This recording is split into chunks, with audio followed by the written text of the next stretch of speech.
is Google Classroom Basics. I am so excited that you're here today. My name is Karina Cantrell. I'm a tech coach in the Clovis Heights area. We're going to go over some Google Classroom Basics. Let's go over a couple important things, especially if you're just popping in. Your attendance for today, we need to make sure that your Zoom name matches your ID badge. For those of you that are going towards a stipend, we need to, that's the way that we're going to verify. That is one of the ways that we're going to verify your attendance. And here is how you change your name in Zoom. Select participants, hover over your name, rename yourself, and then make sure it matches your badge. Okay, a couple other things. Hopefully you had a wonderful lunch. If not, grab your favorite snack, a drink. Please make sure you're muted. We do have about 62 people, which is quite a big group. And that will help with the distractions being at a minimum. If you're having issues streaming, turn off your webcam where it's just your name. And then that will help with if you're having internet issues. Let's place all questions in chat. And have a place to take notes. But of course, I made these slides for you to walk away with. And speaking of slides, here are the handouts. This is case sensitive. So that is a 30, like 30. And the K and J are capital. That is also in the chat, and we'll pop it in the chat again in just a few minutes. But so you can go and have these as we go along. Our moderator today is Harriet. Hey, Harriet. Hey, just real quick, we have a couple people that are saying that their screen or the video says that you've stopped it and they can't see. They're only seeing a half screen. Okay, let's have them get out and get back in, and let's see if that can clear it up. If that doesn't clear it up, we will have them do like a shutdown and then get back in that way. That should clear it up. And I'm going to cross my fingers for them too. That always helps. Okay, so Harriet's going to be watching the chat. So you're going to just put your questions, comments in there, and we'll pause every once in a while so we can go ahead and take questions too. Now, my first question for you guys is I want to know if you are new to Classroom. So just pop in the chat and just let me know. Karina, this is my first time at Classroom. I haven't had to use it before, or I have very, very little experience. I'm kind of curious what your level of experience is. Is it, this is my first time, I'm a little nervous, or I got this, whatever, or I've been using it and I'm just popping in here to hopefully get some additional tips and tricks. So I'm just kind of curious if we got a bunch of newbies, or if what's going on. And it's looking like it is going crazy, but a lot of first timers. Okay, so you have shown up to the right training. I love it. Okay, so getting to Google Classroom. So we send kids to Google Classroom through Clever. So first they go Clever, then they go to Google Drive, the Waffle, and Classroom. So that's our workflow when we are working with students. But for teachers, we do not get to Google Drive, Google Docs, Google Slides, Google Classroom through Clever. Okay? It just doesn't work for us. That's not the way it's set up. So you have two different ways you can get there. We can go to Drive. We can first go to Drive. So if I wanted to go to Drive, I can open a new tab. I can go Waffle, Drive.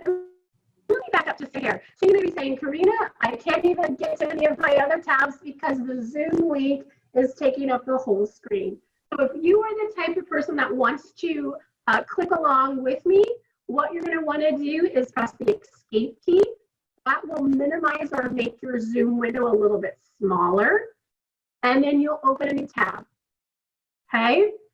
And it may look slightly different on your screen because your second tab will be a little smushed. That's okay, but it's kind of the concept too. Now, if you're the type of person like, I don't think I want to play along, that is a-okay. This session is being recorded. You will get a copy of the recording, and you will be able to rewatch this kind of at your leisure, and pause as we go along. Pause, try it out, things like that, okay? So I just wanted to pause, let you know that. So here we go. So a couple ways that we can get there. We can open a new tab. We can go to the waffle, and then we can click on Drive. Okay, the other way would be we can type classroom.google.com. I usually don't ever go this way in. I just go kind of the Google Drive, waffle, classroom way. Okay, personal preference. Oh goodness, look at all my classrooms I have. Okay, so that's how we get there. Okay, once we are there, since we do have so many new people to Classroom, you may end up getting a screen like this. And this is verifying you are who you say you are. So we want to make sure that we are signed in with our Google account. So that's the, I call it the big ugly long account. It's the @clovisusd.k12.ca.us.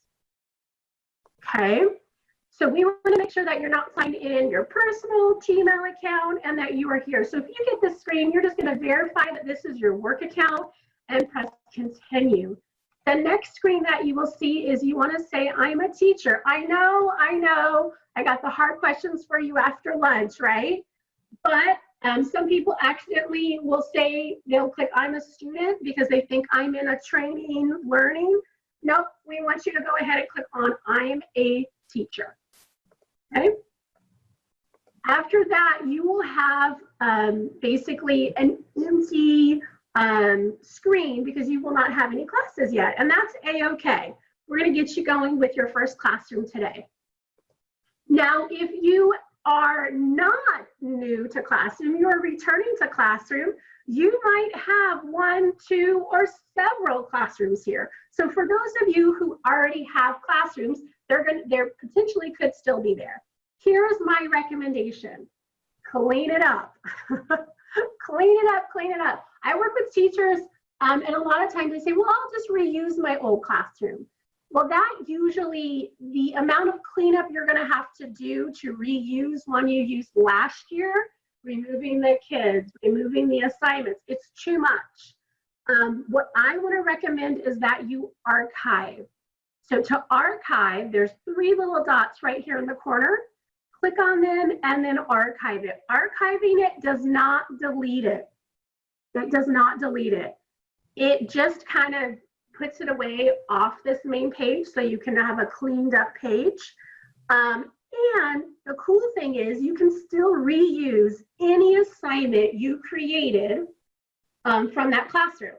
Okay, so if you're interested in that, I put a link right down here in the bottom right-hand corner with directions on how to do that. I think that's actually a video. So for those of you returning, I recommend you clean up your old classrooms. Now here we go. This is the case of the trainer needing to walk the walk. Now don't judge.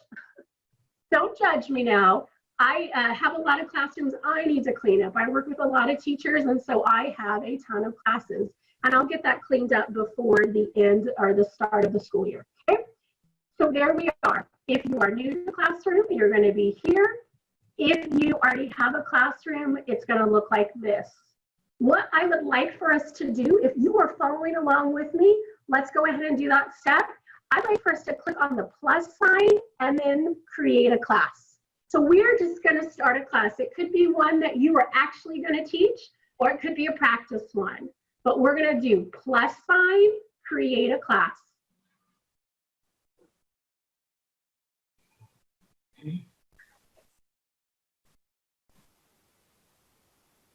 Okay, and then it's going to ask you to name this class.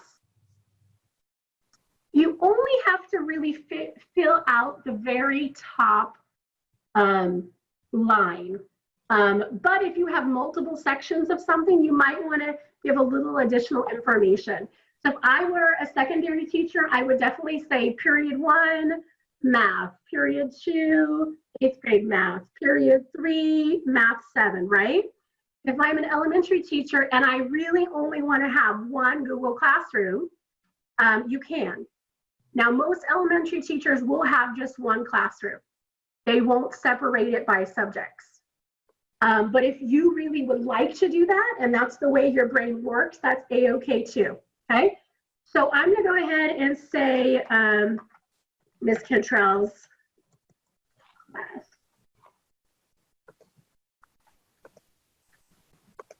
Okay, I can fill in this, but, and I might even say section, I might even say this is 2020, 2021. Whoa, that's kind of weird to write. And then I'm going to press create.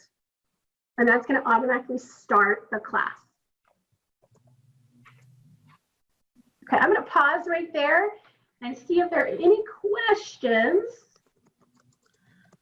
as we go along. Okay. Sorry, I've been trying to get people in and resending them emails and things to get them in. But so far, other than those folks that are kind of spinning, we look okay in the question box. Okay, beautiful. Okay, so here's what a brand spanking new, let me see if I can get, this looks a little funky. Yep, it was not 100%. Let's grab that. There we go. So this is what a new classroom looks like. Okay, let's talk about what we see here because there's kind of a lot going on here, but once you get the hang of it, it will be A-okay.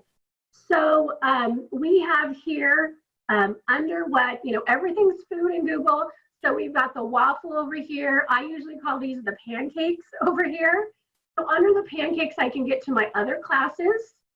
I can get to settings and I can get to my archive classes. So if you archived a class and you're like, I really want to see what was said, and you can get to them there. That's okay.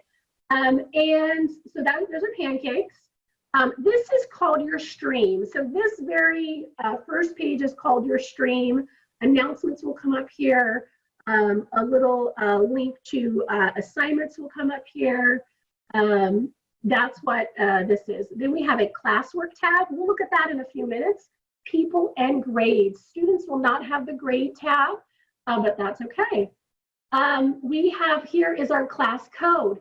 So if I were in front of students, I would click this little box and my class code would come up. Because I'm not in front of students, what I'm going to want to do is I'm going to want to grab this code and share it with my students. And we will talk before you go today, how can we get students to join a classroom? Especially since they're not in front of us, it is a little more complicated, of course, but I have some tools I'm going to give you that will help you out. So that is your class code.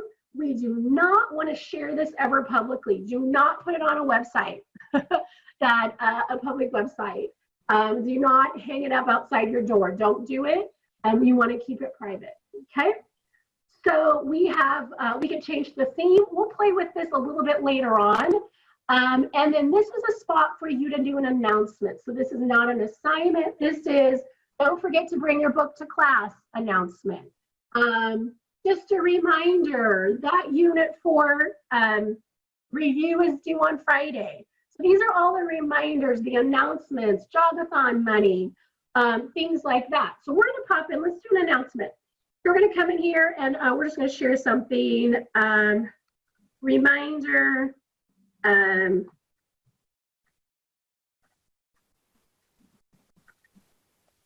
Friday. Oh, I don't know why I put an exclamation mark on there. It's my teacher site coming out of me. Reminder that's due. So we can put our little notes in here. I can add something from my drive, a link, a file, a YouTube video. So there's things that we can add to this announcement.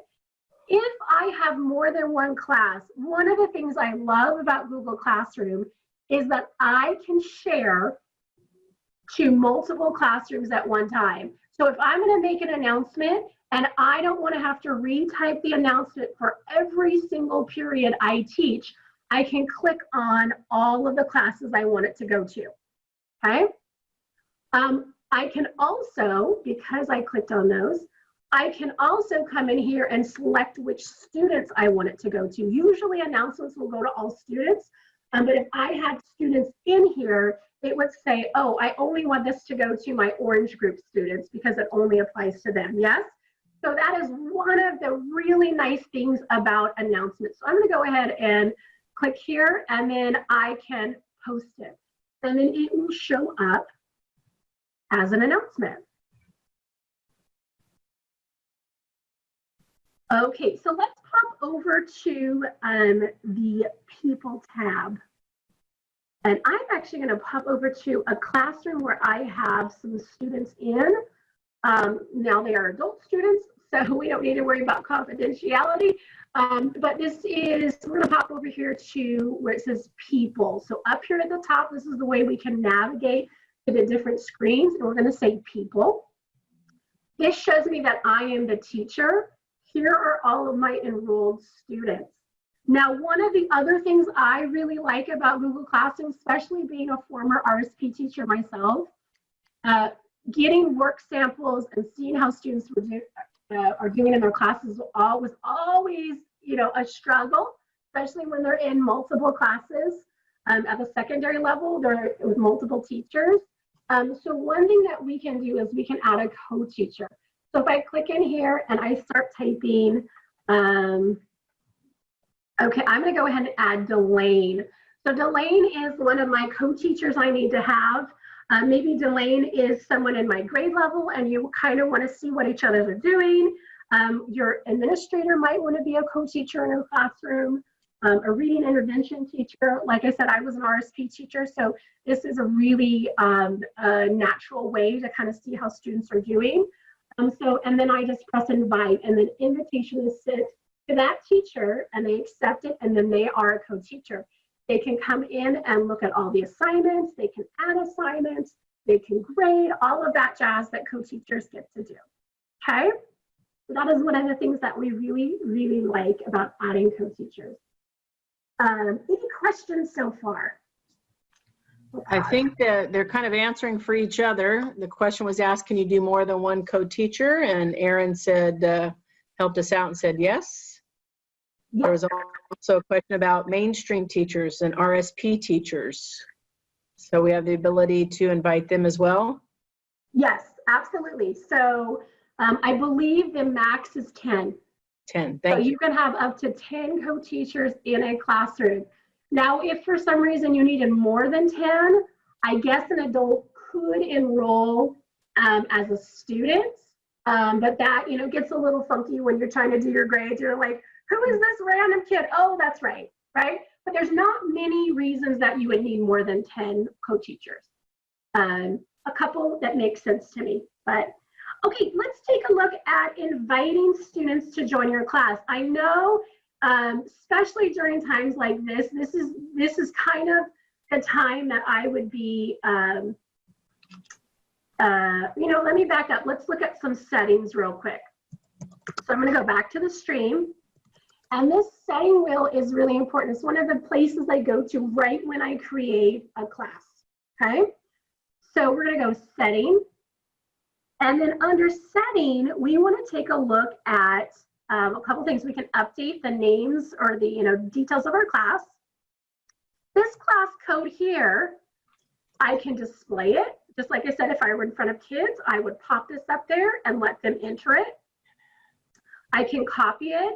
I can reset it, and I can disable it. Now, I would disable it if I had all my students enrolled and I was worried about strangers trying to get into classroom. Now, that's really hard because our classrooms are pretty locked down to just Clovis Unified staff and students. But if you were having problems with that, you can disable that, basically lock the class down, okay? But then when you have new students, you need to remember to enable it. So the one I like is, I'm not a super fan of the code I got. If I was working, I mean, I guess it's okay. Some students might say, is those O's or those zeros, what are they? It's not a bad code, but if you end up getting a bad classroom code, come in here and reset it, okay? And through the luck of the draw, you might get a better one. Let's see, is this any better? This is not much better. However, if you get some Q's and some L's and some 1's and you think, ooh, this is going to be a problem for my students, you go ahead and reset it in there. Here's a really, really important setting to look at. So in the stream right now, I have only teachers can post and comment. I believe it defaults to students can post and comment. So let me explain what that means. Is students can go on the stream and post, hey, how's everybody doing? Check out my new haircut, right? Or, gosh, your shoes don't look so good, right? So this really comes down to like classroom management and knowing your students. I always default to only teachers can post and comment because I need to build that classroom culture that no, we don't do that on Google Classroom, right? And so that is one thing I try to turn off right away. Some teachers really rely upon students being able to post and comment because what they found is a student might be having trouble on homework and they may post and say, hey, can someone help me out with this? That would be an appropriate post. But we know students, they're not always appropriate. So I usually come in here and toggle it to only teachers can post or comment. That's a really big one. This is just a setting. Do you like it condensed or do you like it enlarged? And then if you feel like you want to see things that you deleted, because maybe you're like, feel inspired and like, I want that back, you can do that. So those are the main settings under Classroom that I wanted to take a look. Okay, so let's come back here and then let's go back to our presentation. So if you want a video on how to add a co-teacher, I just made a quick video right there. But what you really need to know is how can students get in? So here's what we need to do. Like I said, the workflow for students is usually Chrome works best. So if they're struggling at home, you might ask, hey, are you using Edge? Are you using Explorer? And you might try to shift them over to Google Chrome because Google products work best with Google products, right? So if we start with Chrome, they get to Clever. And the clever.cusd.com, clever.cusd.com is the direct link to our Clever. So if you know that if you just type in clever.com, it's going to ask you to enter the school. And if you work at Jefferson Elementary, there are 1 million Jefferson Elementary schools in the nation. So instead, if you come up here, clever.cusd.com. So if you are giving information to parents, having them do this direct link will save some heartache, okay? Because now it's going directly to the Clovis Unified. We don't have to type in the elementary school. We don't have to type in the name, the city, all of that jazz. It's just too much. Okay, so here's our workflow. We go to Clever, we go to Google Drive, Waffle Classroom. I usually post this for kids, but if you wanted to put something like this in a newsletter at home or on your website or, you know, however you're contacting parents on an email, I like to usually have kind of a workflow. Here's a Google Classroom handout on how to log into Google Classroom from home, okay? Also, I made a video for kids on how from home they can get into a Google Classroom, okay? So please feel free to share this video, share this handout with your parents, because I know that that is going to be the first hurdle that you're going to come across when we get students logged in. So here's our student view. So students would go to the plus sign, join class, and then they're going to enter the class code. So let's go ahead and try that. I'm going to grab my link here. And then I do have, here we go, here's my little student me. So here's student me. Student me may have some classes from last year. Sometimes that bothers kids if they don't get archived, but we're gonna show them, we're gonna go to the plus sign. We're gonna join a class, and then I'm gonna enter that code. Now this code needs to be shared via to email with parents or a phone call. Like I said, we don't post it publicly. And then I'm going to say join. I'm a student now. And now I am in the class. And actually, I was already in that class, right? Let's go ahead and do the one that I just created so you can see. Let's go like this. Copy. Okay, let me get my student self back up here. We're going to go to the, okay, we're going to go plus sign, join a class, and then we're going to put our code in.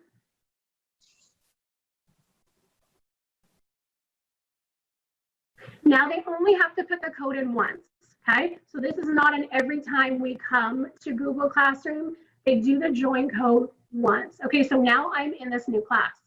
So as a student, those are the steps that we need to take, okay? So let's go ahead and pop back here and let's get rolling. Okay, so we covered how students log in.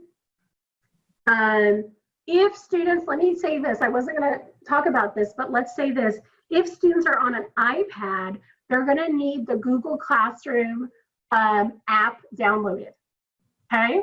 So if you're working with students and their device at home is an iPad, they're gonna need that app downloaded.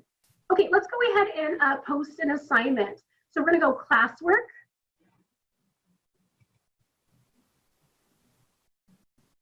Okay, and then we're going to create. So everything we want to do is going to be under the create tab. We have several options. We have assignment. Those are just basic assignments, things we want to push out, things we want them to do. There's a due date, and I'm going to check to make sure that you did it. Okay, a quiz assignment. Think of a Google form that you can push out through Google Classroom. This is exactly what it is. It's a Google form that you can push out through Classroom. And you know, they call it a quiz because that's what they that's the way it's set up.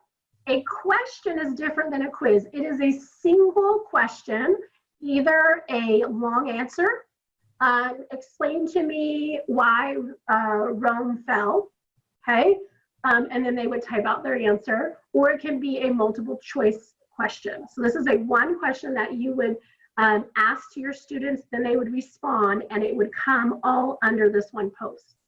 Material, think of material as anything like a syllabus, any resources that they need access to for the whole year or whole semester or whole quarter, things that do not need to be turned in, right?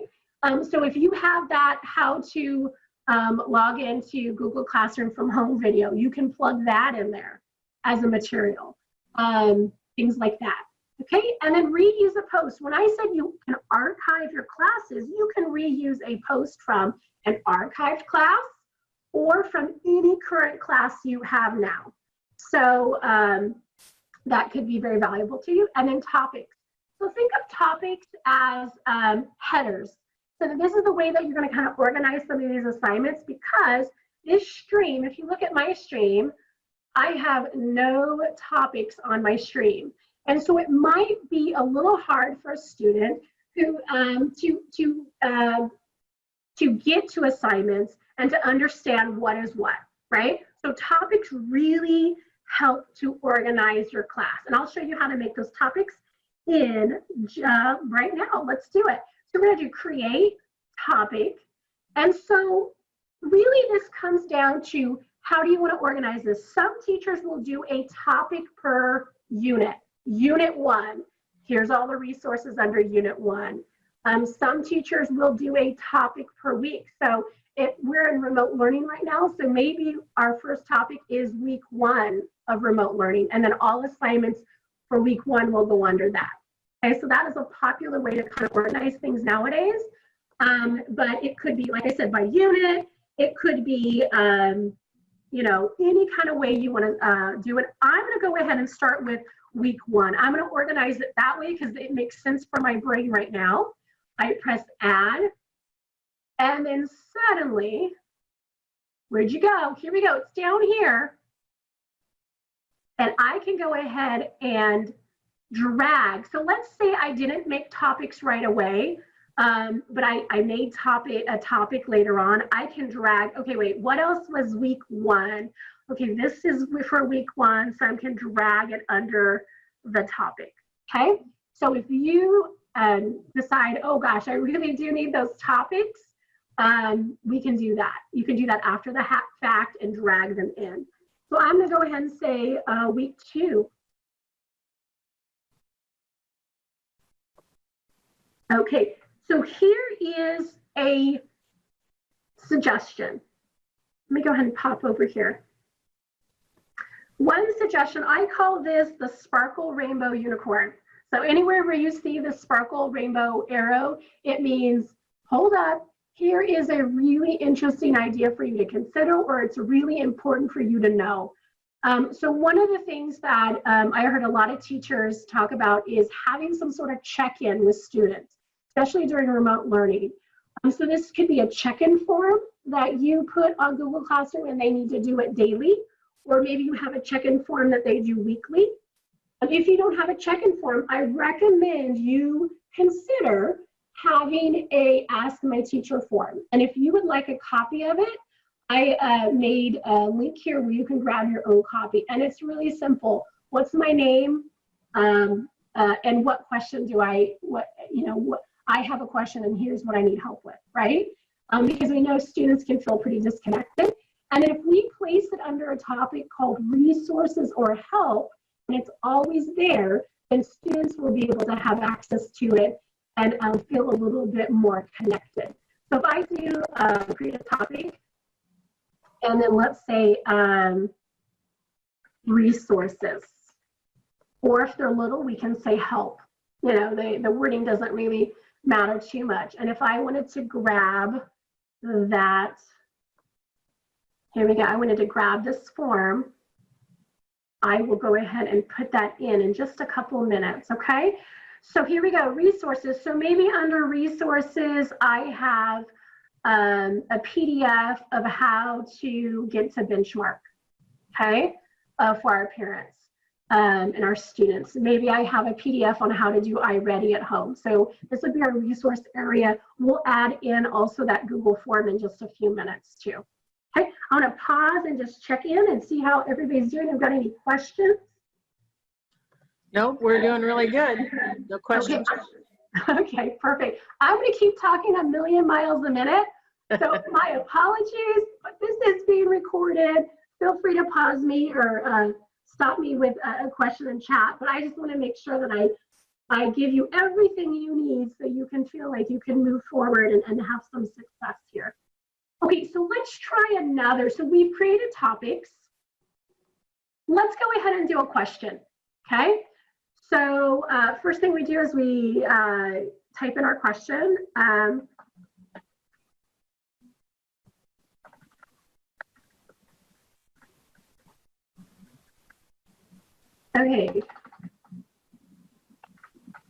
Okay, so for me, explain the fall of the Roman Empire. Yes, I was a 7th grade AB teacher for a while, and that makes sense to me. If you have little guys, obviously this could be something different. This is a short answer, okay? If I need to give further directions here, I can. If I want to add like a video about the Roman Empire, I can, or any other resources they may need to answer this question. Remember, this is a one question deal. So I can also change it to a multiple choice, okay? And I would type in here, it got too big, right? Whatever, and then we can go ahead and add in additional options, okay? Again, I have the option to share with as many classes I want in order to make this easy for me. If I am just wanting to give it just to say, I'm gonna give it to Cindy because this question is just for her, maybe because I am an RSP teacher and I have multiple grade levels in my room, or I am a combo teacher and I have multiple grade levels in my room. And this question really is just for my 3rd graders, not my 4th graders, okay? So you can go ahead and choose. All of the options always have that. I can put it under a topic. So maybe this is a week 1 topic. Students can see class summary. Now, if we do that, they're able to see each other's answers, okay? So if you don't want that, we can click off of it. If you want them replying to each other's answers, you want to have this clicked on. If you want them to go back and edit, Now, I always kind of allowed that because sometimes students get so excited typing that they make some errors and then they get embarrassed. And so you have these options here. So we can just press ask, and then that will ask the question. So what does it look like on the student side? Let's go ahead and pop over there so you can see real quick. Okay, let's go ahead and. Can we share to other teachers' classrooms? If you are a co-teacher in their class, yes, you can. Okay. So you need to be a co-teacher in their class, and then you can do that. That makes sense? Yep. Okay, so here's what you will see on the student side. So they will see, I didn't change the point value. It says type your answer here. And I'm gonna type a really great answer here. Okay, and then I'm gonna turn it in. Okay, if I'm a student, I can make a private comment to my teacher. And in this case, I can see my classmates' answers. So you might want to toggle that off if that's not what you would like to happen. Okay, so let's keep moving along here. So we created a question. Like I said, material, here's what looks different with material. See, there's no due date, there's no points needed, things like that. So that's what we want to do for material. Okay, let's create an assignment. That's why you guys are here. We want to be able to push assignments out. Okay, so what we want to do is think also about naming your assignments. So I, would always get crazy when naming my assignments. So some people will do, 7.1, China Empire, right? So they might use numbers to kind of organize the names of their assignments. They might start with the unit, the chapter, and then what it is. Or you might start with cause and effect. Slides is one assignment. Cause and effect handout is another assignment, right? So just think about the way you're naming things, because you're gonna give yourself a headache in the future if you end up kind of going crazy with your naming. But that's okay, you will survive even if you do that.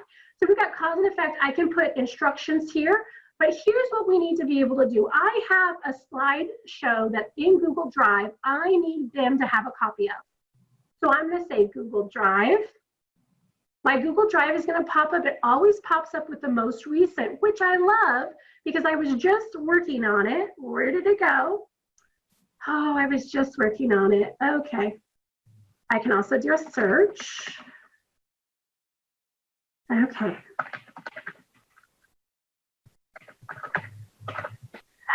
Oops. Spell it right, Karina. Spell it right. So if you had just opened it in your Drive, it would be one of the first things that popped up. So, well, go back.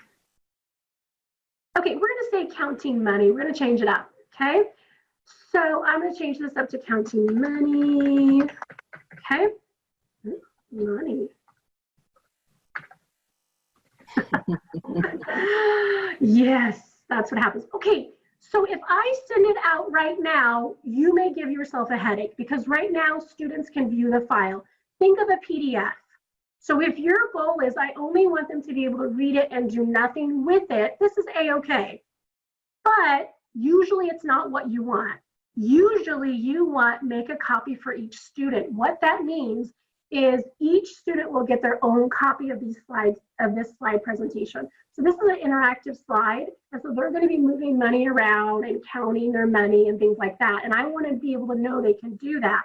The only way I can do that is if they make a copy for each student. And I'm going to show you what that looks like on the back side.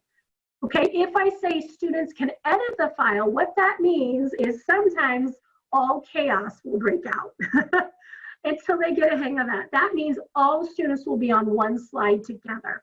Now there's some reasons to do that, but most of the time, 99% of the time, you're going to want to make a copy for each student.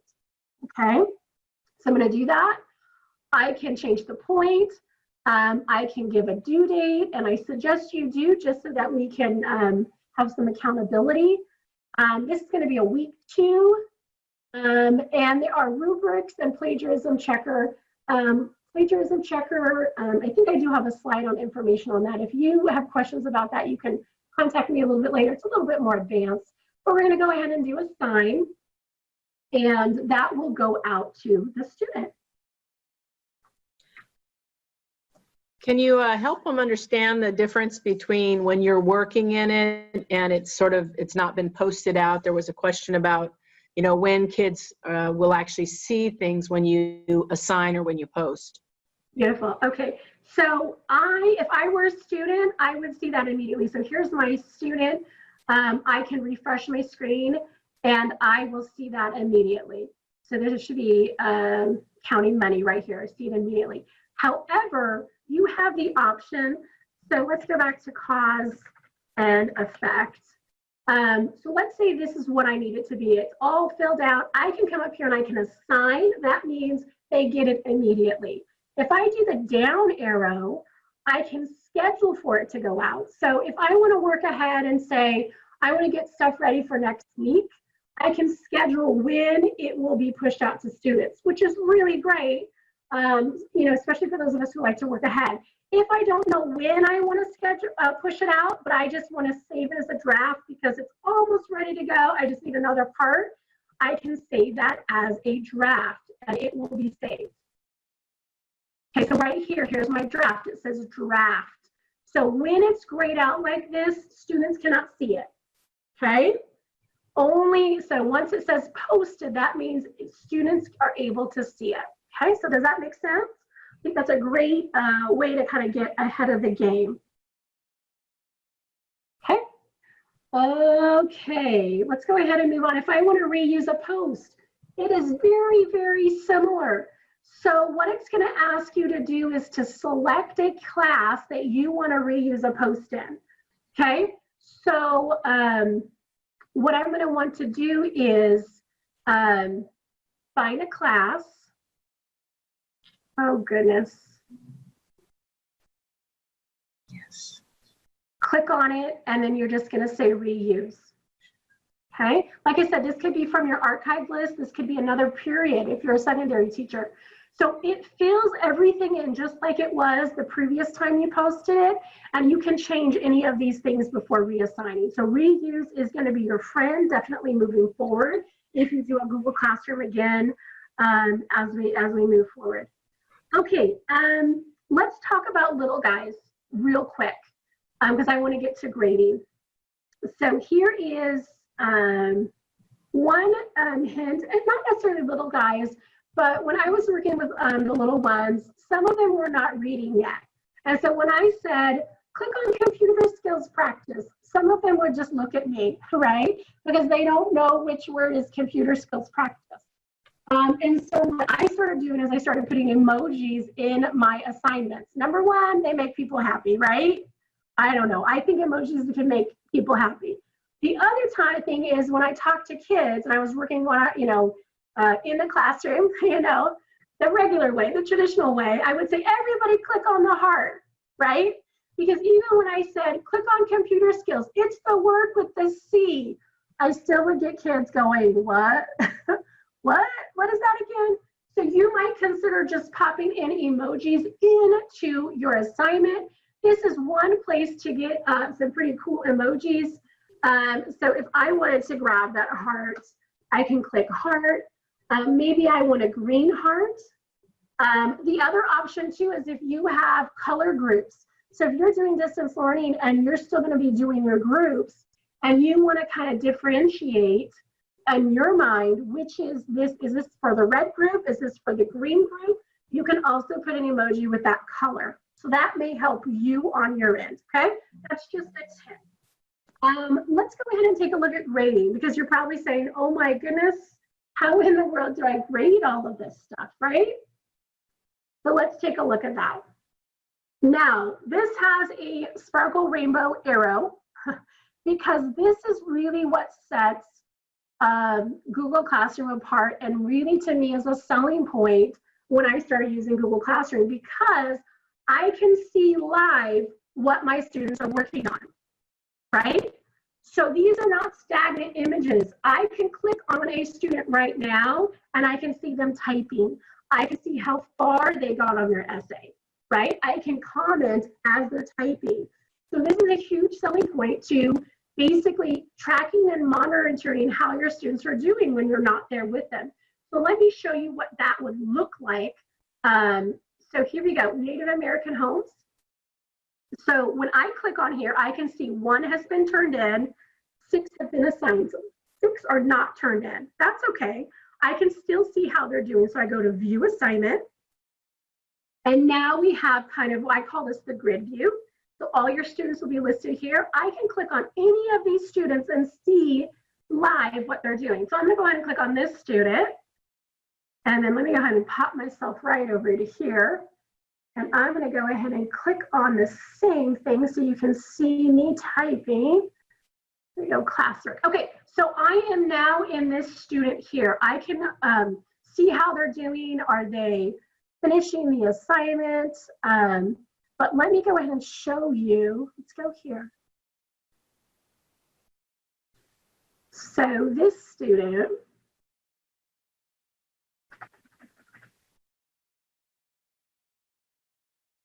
oh, you know why? Okay, so this is a great reason why. So I am the student and I have turned this in already, right? So what I need to do, if I want to continue to, once students turn them in, you cannot, it locks them out basically, is what happens. So I'm going to unsubmit as a student, and then I will now be able to actually type on it and revise it, okay? So if I am a teacher, I'm going to click on this student, and I'm going to see,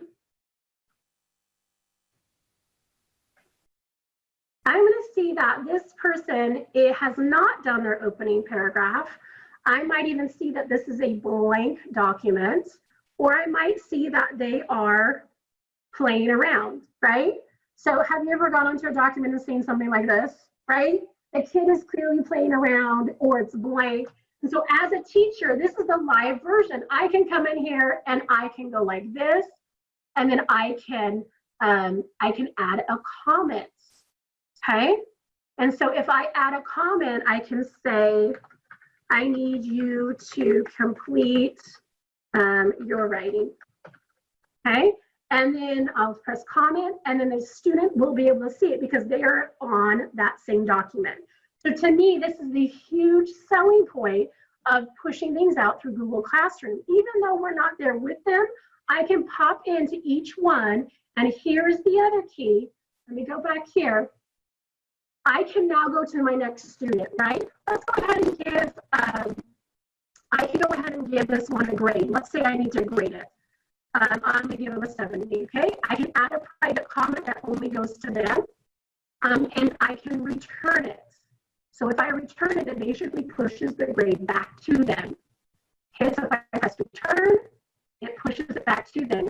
Now I'm gonna check on my other students, but I don't wanna keep going back to Classroom to do that. Here's the cool thing, I can do my arrows. So if I do my arrows, now I'm on Melissa's work. Now I'm on Tim's work, okay? If I have a certain student that I know I need to work, I don't want to keep doing arrow, I can choose here an individual student to jump to, okay? Huge time saver, right? And this was kind of a relatively new grading process for Google Classroom. So again, I can see how they're doing in real time. If this were Google Slides and they're doing an interactive slide, I can click in and they're supposed to be doing it from 10 to 11. I can see if they're working, right? Or if they are manipulating the screen, okay? Okay, let's go ahead and let me show you a couple other things real quick. So here is, if you give a lot of comments, so let's say this is an essay and I'm seeing problems. So let's say they misspelled here. I can do here and I can say spelling error. But won't that take a really long time to do on every student, right? Right, that's just a little bit too much. So if I come here to the 3 dots, I can add the comment to a comment bank. You can have a comment bank, I can edit it. And you can have, so if I click here, here's my comment bank. So rather than having to continue to type the same things over and over again, so capitalization is an issue. So we're gonna go here. Review your work. Okay. You can even put links to, let's say they have a common, error with something and you want them to review something else, you can put links in here. So the way we do that is you come in here, we do our plus sign to comment, and here's how we get to our comment bank. We do hashtag, and then I say, oh, review your work, right? Comment. Did I have to type it? Did I have to waste a lot of time on it? No, we need to save ourselves time. So again, add to your comment bank here. We're going to highlight something, do comment, hashtag, oh, we've got a spelling error, comment. Okay, pretty cool.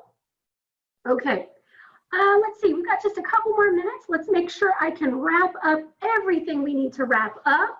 So let's pop back here to here. We can customize your banner. So if you do not like the way this looks, which a lot of people do like to kind of make it their own, you would click on theme and then click on, we can change that theme.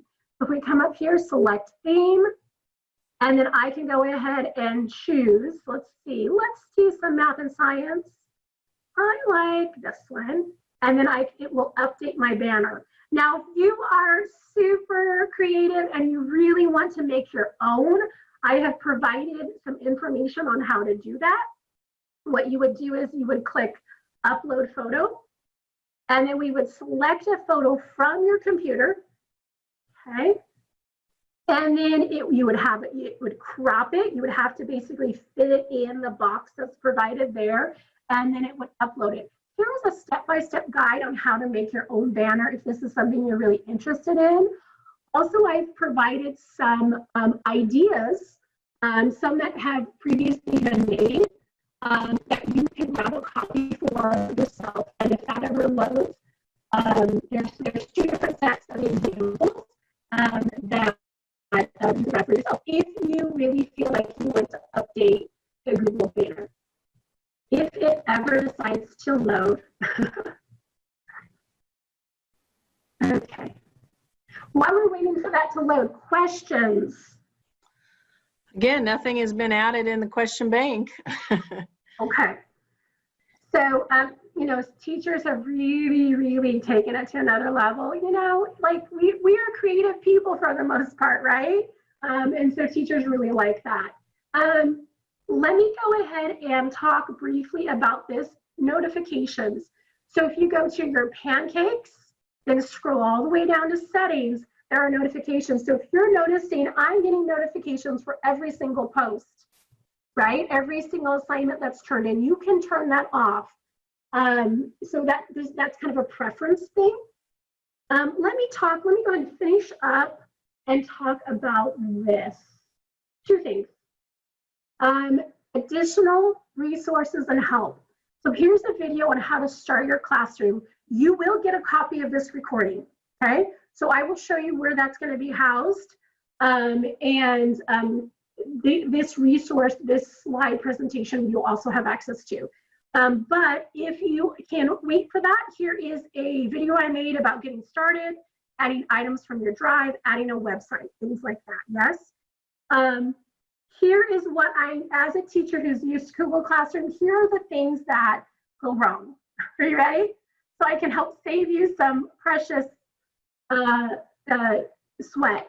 So one of the things that students will sometimes do is they will come here to Google Classroom and they will go ahead and just turn it in, right? So on their side, they have a button that says turn it in, and let me show you that button. Let me pop this back over here. Okay, so here's my student, here's counting money. Okay, so what will happen is students will sometimes, that whole, like, if it's in my desk and hiding, I can say I did it and my teacher will believe me, right?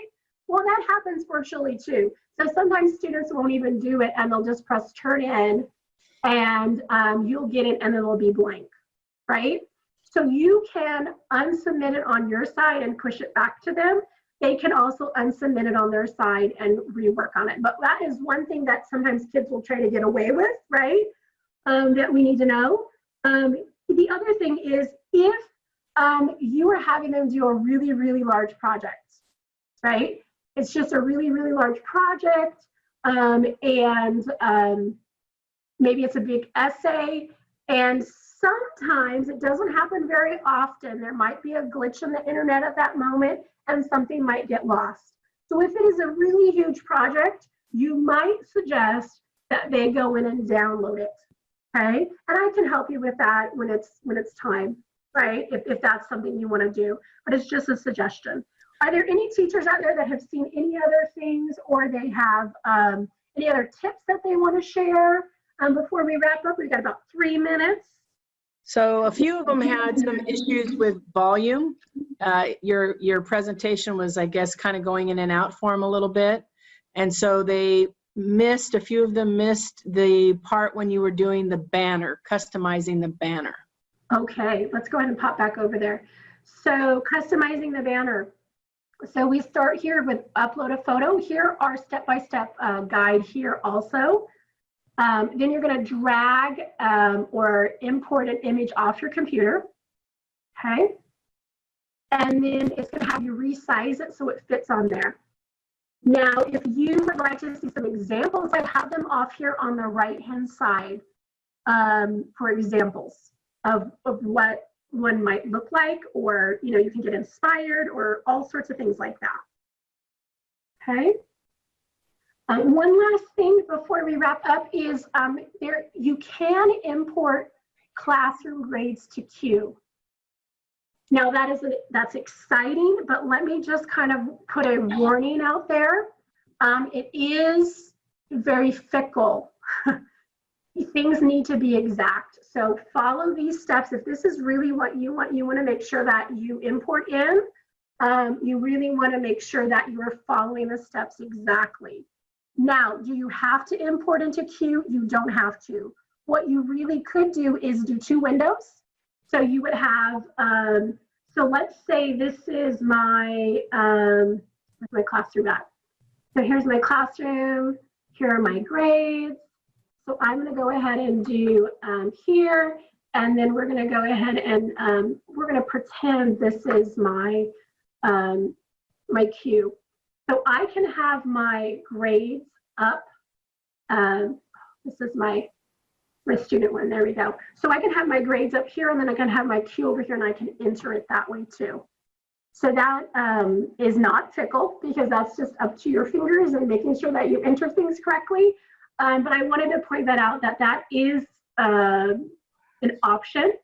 But I just wanted to warn you that you need to be very exact with what you're doing. Okay. Any other questions or things? There was a question about siblings helping out their younger brothers and sisters, and if they join or log in to help, how do we get them off or out of the class? Oh, okay. Okay, so let's say an older brother or sister helped them get logged in, and they grab the code too, and we don't want them in the class, Right. So we're gonna come to people, and let's say, this is older brother or sister, and they are not a 3rd grader, right? So I can come in here and I could do the 3 dots. Oh, whoops, oops, back up. I can go checkbox and then remove, okay? And then that will kick them out of the class. Now, thank you for doing it. It says email here. Please know we cannot email students in classroom. It does not work with our email system. You need to do that through Q, okay? So that is also, teachers see it says email here, or it says email over here. We cannot do it through classroom. It's not compatible with our email system, okay? But we can do that through Q. Okay, any other questions? Lots of thank yous and appreciation. I don't see any more questions at this time. Okay, well, thank you for sticking with us. Again, you will get this recording. Here we go, right here. They are going to be housed at this link here.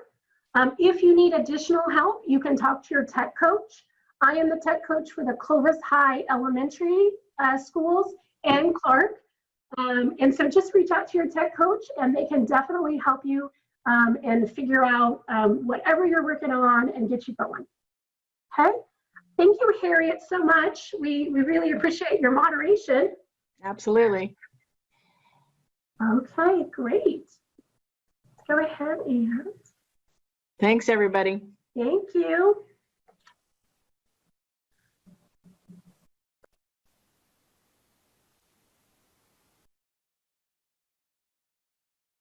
Okay.